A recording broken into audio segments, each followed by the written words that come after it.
Good morning, students. Today we are going to study about the explanation of laws of reflection and refraction using Huygens principle of secondary wavelets. It is one of the most important topic. First of all, we shall discuss about the laws of reflection on the basis of Huygens principle. So, explanation of laws of reflection on the basis of Huygens principle.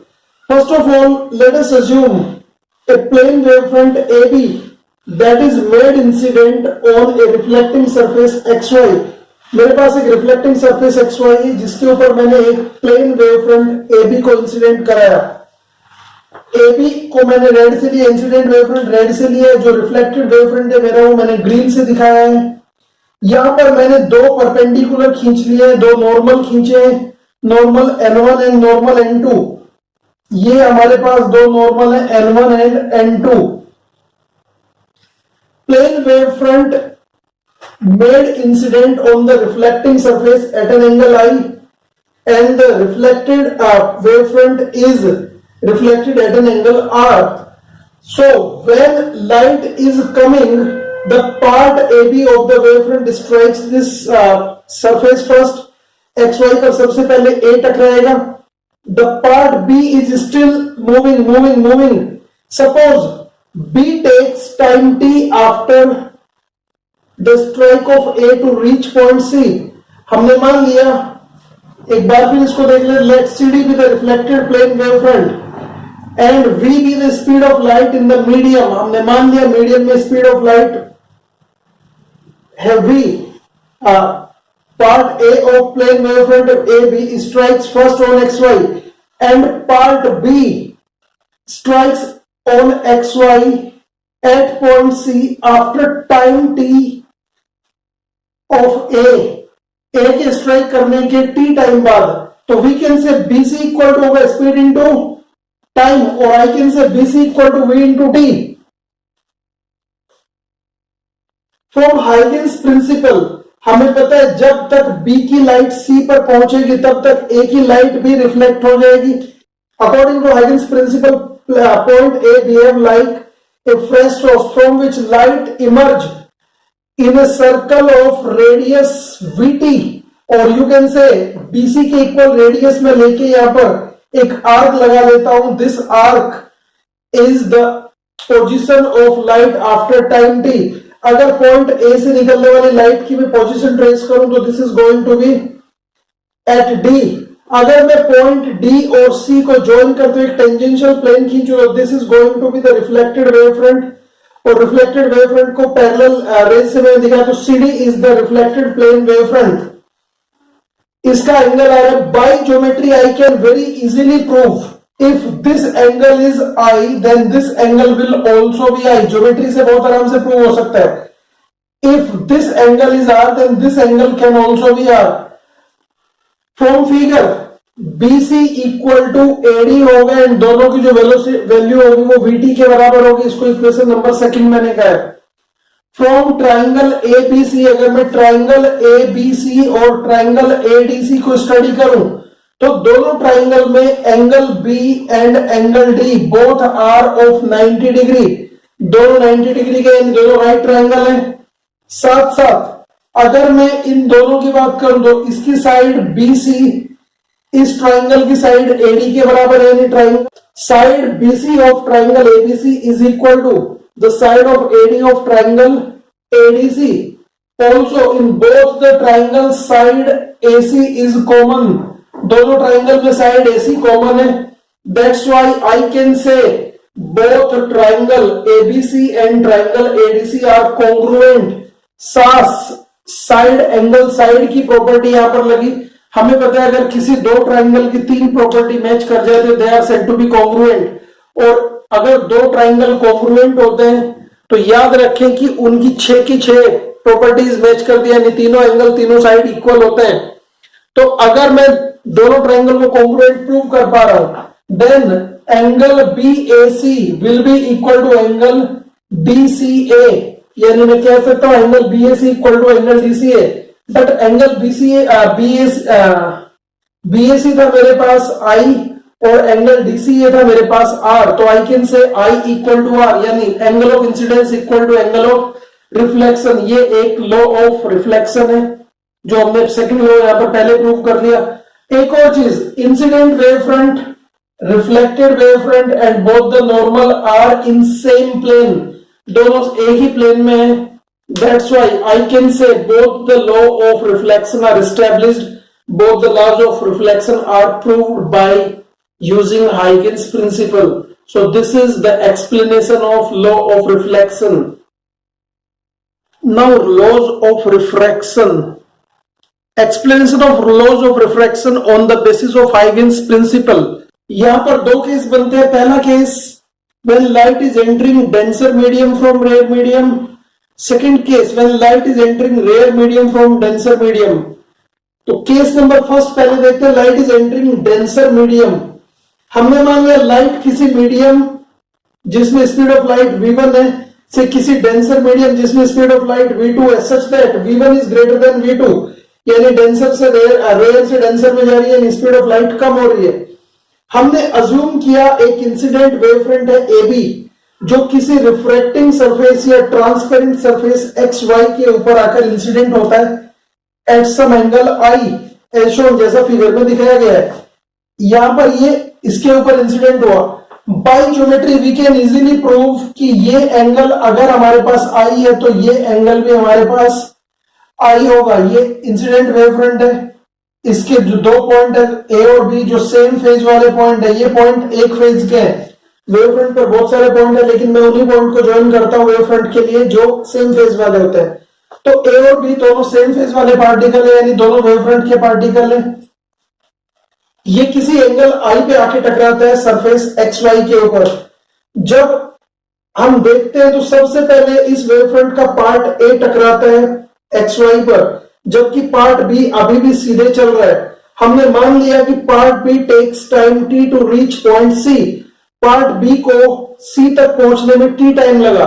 So distance covered by B to reach C in time T will be v1 into T, क्योंकि हमें पता है distance होता है velocity into time, और first medium की velocity मैंने बताई v1। So I can say BC equal to v1t। ये मेरे पास इक्वेशन नंबर 1 आया और ये पहला इक्वेशन है। अभी होगा क्या, पॉइंट B की लाइट पॉइंट C तक पहुंच गई, लेकिन पॉइंट A की लाइट का क्या हुआ होगा, क्योंकि सरफेस ट्रांसपेरेंट था, लाइट आर पार निकल गई। बट जैसे ये पार निकलती है सेकंड मीडियम में स्पीड घट जाती है और हम कह सकते हैं कि अब मैं क्या करता हूं, पॉइंट A को सेंटर मानता हूं और इस BC से थोड़ा छोटा आर्क लेता हूं क्योंकि स्पीड ऑफ लाइट कम है। तो distance travelled by light in time T is lesser than BC। तो BC के मुकाबले थोड़ा छोटा आर्क बढ़ता हूं और यहां पर एक आर्क लगा लेता हूं। इस आर्क को मैं कहता हूं स्फेरिकल वेव फ्रंट। ये स्फेरिकल वेव फ्रंट होगा around point A। Point A से आफ्टर टाइम T जो लाइट है वो इस स्फीयर में पहुंच जाएगी। तो हम कह सकते हैं हाइजेंस प्रिंसिपल से light from point A spread out in form of spherical wave front of radius v2t। v2t radius के स्फीयर में फैलेगा। मैंने कंप्लीट स्फीयर नहीं बनाया ताकि फिगर में कंजेशन ना बढ़े।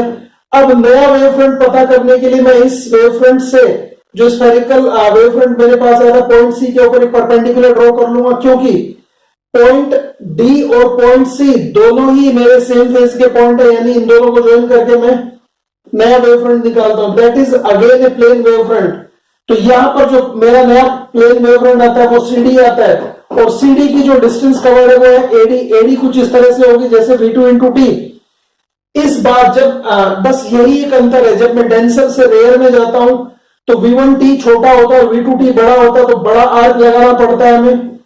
जब मैं डेंसर से रेयर में जाऊंगा जो आपको अपने आप करना, तो इससे थोड़ा बड़ा लेके आप आर्क लगाएंगे सेंटर A को और फिर इन दोनों पॉइंट को इस तरह से ज्वाइन करेंगे कि C से इसके ऊपर परपेंडिकुलर डाला जाए। परपेंडिकुलर डाल के अब मुझे क्या करना है, ये परपेंडिकुलर आ गया तो इसके ऊपर एक ऐसी लाइन खींचनी है जो इसके 90 डिग्री पे निकले, यानी रे होगी, और इसके पैरेलल लाइन यहां पर खींचनी। CD is the incident reflected plane wave front.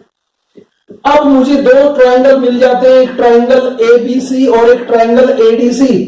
Triangle ADC में अगर मैं देखूं, क्योंकि मेरा reflected wave front angle r पे गया था, and by geometry I can very easily prove that this angle is going to be r. तो फ्रॉम ट्राइंगल एबीसी अगर मैं साइन ऑफ एंगल की बात करूं तो परपेंडिकुलर अपॉन हाइपोटेन्यूज, यानी sine i equal to BC upon AC होगा, और हमें पता है बीसी होता है v1 into t divided by AC. इसको मैंने इक्वेशन नंबर 3 का।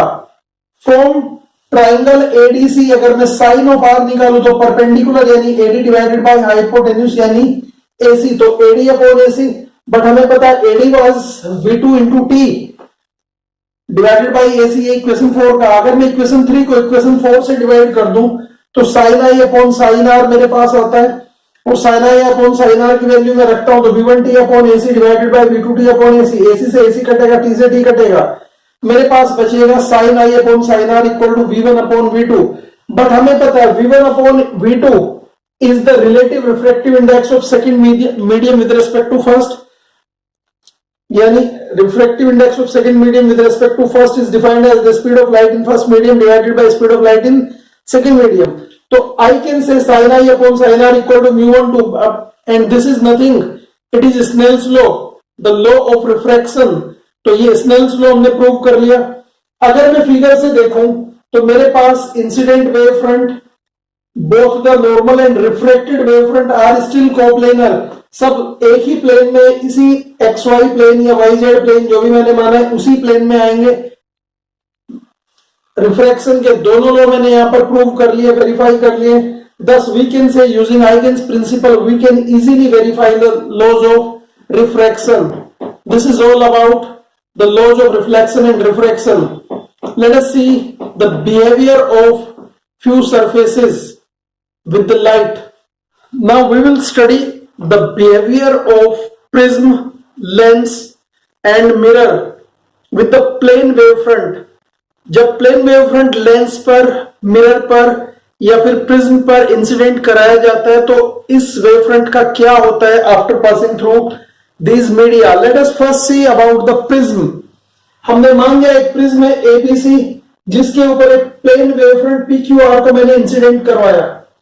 Since the prism is thicker at the base and thinner at the vertex, so the part of wavefront R, the part of wavefront, yani part R of the wavefront has to cover maximum distance through the glass and hence suffer the maximum speed loss।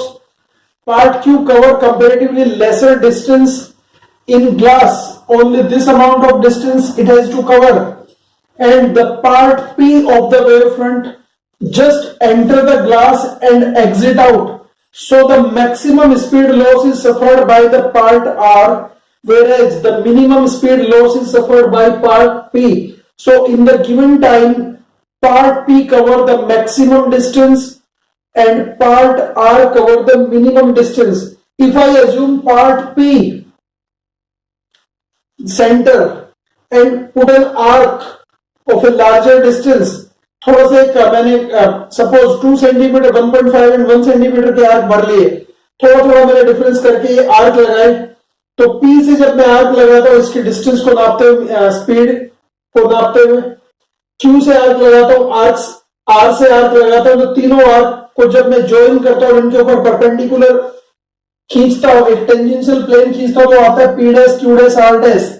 P dash Q dash R dash is the new wave front which is refracted, and जब मैं इसको in line के साथ join करता हूं perpendicular line, so the wavefront come towards the tilted towards the base, so we can conclude that an incident plane wavefront PQR when passed through a prism, it refracted as a plane wavefront but tilted towards the base, and the wavefront is P dash Q dash R dash। so we can say a prism tilt the plane wavefront toward its base, although the refracted wavefront is still plane wavefront but it is base tilted। now let us see what happen in case of convex lens। convex lens, we know convex lens is thicker in the middle and thinner on the edges। I have made incident a plane wavefront PQR on this lens। I know the part P just touches the glass and move out, but part Q part Q has to cover maximum distance through the glass, glass के अंदर इसको maximum distance cover करना पड़ रहा है, that's why part Q suffer maximum speed loss. So part A and part R are slightly forward than part Q when emerge out of the lens, and joining the wave sphere, secondary wave sphere, I got a converging wavefront P dash Q dash R dash. ये converging wavefront को अगर मैं join कर दूं with the help of rays, तो these rays are appear to meet at any point called focus, and the wavefront is spherical but converging. So what happens when plane incident wavefront PQR is made incident on a convex lens? Convex lens convert this plane wavefront into spherical wavefront of converging nature, यानी converging spherical wavefront P dash Q dash R dash going to meet at any point F called focus. So this is the behavior of a convex lens. Convex lens behave like a converging media. Now concave lens, what happens in case of concave lens? We have studied that a concave lens is thicker at the edges and thinner in the middle.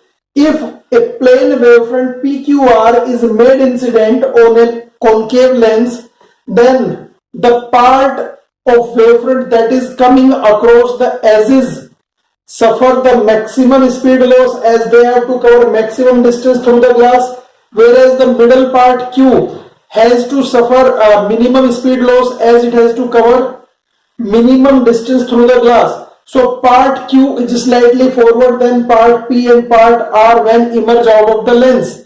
If I join the secondary wave sphere of these three parts, I will get a diverging wavefront P dash Q dash R dash, and this diverging wavefront is such that on producing back they appear to meet at any point P at any point F called focus. So this way we can say when a plane wavefront PQR is made incident on a concave lens, concave lens convert this plane wavefront into spherical wavefront of diverging nature, and hence a diverging spherical wavefront P dash Q dash R dash emerge out of the lens. So a concave lens behave like converging lens. Now we study the convex mirror. I have made a convex mirror with the green boundary. This is the convex mirror. When a plane wavefront PQR is made incident on this convex mirror, then it is obvious that part Q strikes the mirror surface first and reflected back initially. Part Q strikes the mirror surface first and reflected back, whereas part P and R are still going to strike. When these two parts strike, part B is quite forward. So we can say after reflection, part Q is slightly forward than the part R and part P of the plane incident wavefront. When drawing the secondary wave sphere and joining them to make the forward envelope, a diverging forward envelope P dash Q dash R dash is obtained, and hence we can say that incident plane wavefront PQR on a convex mirror is converted into a diverging spherical wavefront P dash Q dash R dash. Hence we can say a convex mirror is of a diverging nature mirror. Once again, incident plane wavefront P dash Q dash incident plane wavefront PQR when made incident on a convex mirror is converted into a spherical wavefront of diverging nature, and hence a diverging spherical wavefront P dash Q dash R dash is obtained. Now the homework, you have to explain the law of refraction using Huygens principle when light enters a rare medium from a denser medium. To do this, only change comes in figure, and the speed of light in second medium is larger this time. So V1 will be smaller than V2 this time. Otherwise, there is no change in the write-up. Write-up will be same for both the cases because हमने कहीं भी नहीं बताया कि rare medium कौन सा है, denser medium कौन सा है. हमने फर्स्ट और सेकंड मीडियम लेके गए. तो लो एक्सप्लेनेशन में आपको कुछ नहीं करना है, just to change the figure. ये फिगर आपको चेंज करनी एट योर ओन एंड. एक काम और करना है आपको, डिस्कस करना behaviour of a concave mirror. Concave mirror का कन्वर्जिंग बिहेवियर आपको अपने एंड पे डिस्कस करना है. So this is all about today's class, and the Huygens principle and wavefront topic is over. In the next video we shall discuss about the interference. Once again a very worthy topic. So thank you, and thank you for watching. Have a good day.